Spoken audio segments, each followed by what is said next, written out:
Welcome back to the program. I'm Andrew Springs, and once again, it's my pleasure to be joined by the man, the myth, and the legend, Robert Woner, in his Hot Corner. Today's topics: upsets in sports, especially college football, and how to become the true Batman. Let's go, Rob. Andrew, as we sit here on the verge of Veterans Day, and I think about all of the thousands that have sacrificed to give us the right to do this show right now, that have given me the right to say all of the silly and asinine things I've said on this program. They are asinine. That makes me want to turn the heat just a little bit hotter. Andrew, I'm going to take this hot corner, use my rights. Let's go. Let's get that hot stove cracking. First topic, the Warner philosophy for picking sports games. What is it? You know, I used to be of the opinion, because I just wanted to win my pool, you just pick, you know what, NCAA brackets. 1, 2, 3 over 14, whatever it takes. But now I know what upsets mean. Upsets are important to us as sports fans. That's why we stay at the end of games when we were behind. That's why we look at a USA battling the Soviet Union in the 1980s when a Melanie Oden, when she could be listening to Taylor Swift at her prom, no, she's going to be pulling upsets in New York City, Flushing Meadows, Corona Park. That's what I'm about. Upsets are important. Pick those upsets, Andrew. Without upsets, no one would know the names Coppin State. No one would know the name Siena. Well, people would know the name Princeton. But you see where I'm going. I couldn't agree more. First topic. There was a little basketball game played last week in Syracuse. Now, it didn't count, but Lemoyne College, the Lemoyne Dolphins, upset the Syracuse University basketball team. Wow, unbelievable. Yeah, and you know, you say it doesn't count, but to the Lemoyne Dolphins, to that program, it matters so much. You go on their website right now, you can buy t-shirts for charity that say 82, 79. You think those players are ever going to forget that? And Jim Boeheim, by absolute, give him the credit. He just won his 800th game. But you know what? He's got to get his team ready. Lemoyne's never going to forget this. Here, you're a big Jeopardy fan. Lemoyne pitcher to throw a perfect game. How about Tim Browning in 1988? The other major league player from Lemoyne, Peter Hoy, not as much success, only 5 relief appearances with an ERA +8. This is not an athletic school, but for them to do what they do, that's an upset that's worth talking about, Andrew. Couldn't agree more. Congratulations to Lemoyne, and best of luck to them this season. A lot of upsets in college football.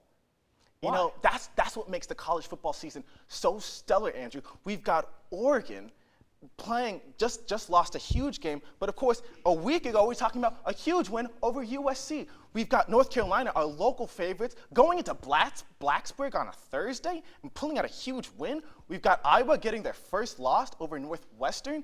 This is what makes college football so important. And when you change the BCS, which you have proposed on this show, you take it away because every game is like a playoff. And you know, we can't have these teams at the front not caring about these upsets, not caring about the underdogs. We want that passion. Every week, we know what it does to a campus atmosphere.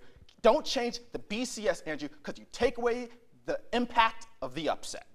Wow, there is a case for which we have not heard before in this show, fighting for the BCS. Rob, I'm impressed. Next topic, Adidas has a contract with the University of Central Florida's basketball team. Michael Jordan's son, is it Jeffrey? Marcus Jordan wore his father's Jordan sneakers at a practice. The next day, Adidas revoked that contract with UCF. Your thoughts? You know, Adidas has always been the younger brother of Nike. Right. And for Marcus Jordan, who's only the 100th best shooting guard in the country, to try to pull it over for Nike at a school, what has he earned to make those kind of demands? And I respect Adidas. You know, I'm from New York City, and we care about our footwear. And I'm going to tell you something. If I'm dressing to impress, I'm not going to have Adidas on my shoe. That being said, I like that they're taking a stand. I like that they're not letting the Jordan brand dictate the contract of the agreements. UCF needs to take a stand up for their program. Marcus Jordan does not deserve to make those kind of demands. Andrew, that's all I had to say. I mean, I'm a Cole Haan guy myself, but I can see where you're coming from. Final topic, the real Batman. Is it Bruce Wayne or is it Manu Ginobili? Let me tell you something. Manu Ginobili just showed what upsets are about. And upsets are about, you have a certain quality, just like Batman. It's it, Andrew. It's it. Do you know what it is? Why don't you tell me? You don't know what it is. That's why it's important. You know, there's no I in team. We've heard that. But there is an I in it. And that's something you cannot teach if you want to be a performer, if you want to host one-on-one sports, you have to have it. And for Manu Ginobili to walk when you've got mascots swinging nets and you've got players scared, what does he do? Grabs in the air, takes that bat, hands it off nonchalantly. You know, we've heard executive producer here say, you know what, Manu Ginobili probably had a different childhood than the rest of us here in America. That being said, he's got it, and it is what it takes to pull the upset, Andrew. He had a big win over nature. I'm proud of my man, Manu. Not gonna lie, I don't think you or I would be out there trying to swat it down. I think we'd be running for the locker room pretty fast. We've got people here to do that. Yeah, we've for got us. people for us. You have a good point. Rob, always a pleasure. Stay tuned because when we come back, Michael and I go in for one last final showdown. We'll be right back. Some people told us that we didn't have enough energy and spirit on the show. I always thought we did, but I guess not. So we thought it'd be a good idea to bring the Elon Phoenix mascot on the show and give us a little bit of energy. Pump us up. All right, bud, I'm just going to put this microphone on you. All right, you're going to talk right in there to camera, too. Just going to read the words that come up. Let's see some emotion. All right, you're going to be great.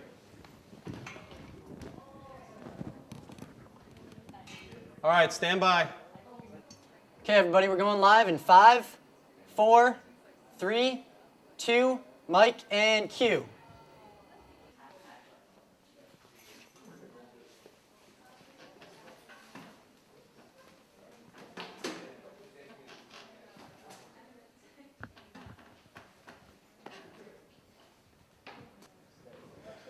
Oh, boy.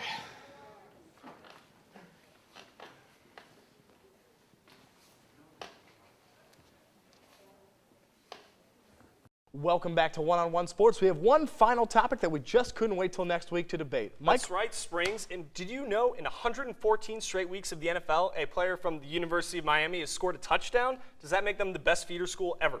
Absolutely. Ed Reed, Willis McGahee, Andre Johnson. I could go on for days. Quite an impressive school, and I think the most impressive thing is they do it at every position. Since 2000, Miami's had the most or second most players selected at every single position except for quarterback and kicker.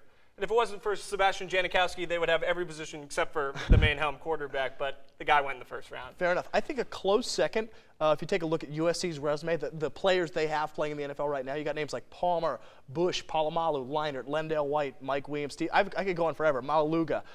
They're a close second. Maluga, second-round pick, Cincinnati Bengals, as long as we're sticking on the first-round track. True. They're a close second, but I don't think they'll ever be the U. I don't think anybody can ever be the U. You hear so many players. You watching Monday Night Football and everyone's introducing themselves. How many of the U do you get to hear? Every talented player loves repping their school, love the U of the first round, as some would call it. And, consistently, year in, year out, they had 14 straight years of a first-round pick in the NFL. Like, how impressive is that talent level for the NFL? I just don't think any school will ever be able to compete with them. Well, that's all the time we have for this week. For Mike Feldman, I'm Andrew Springs. And make sure to check us out on the radio on WSOE 89.3 every Wednesday from 10 to 11 p.m. For all of us here at One-on-One Sports, we say thank you, and until next week, whose side are you on?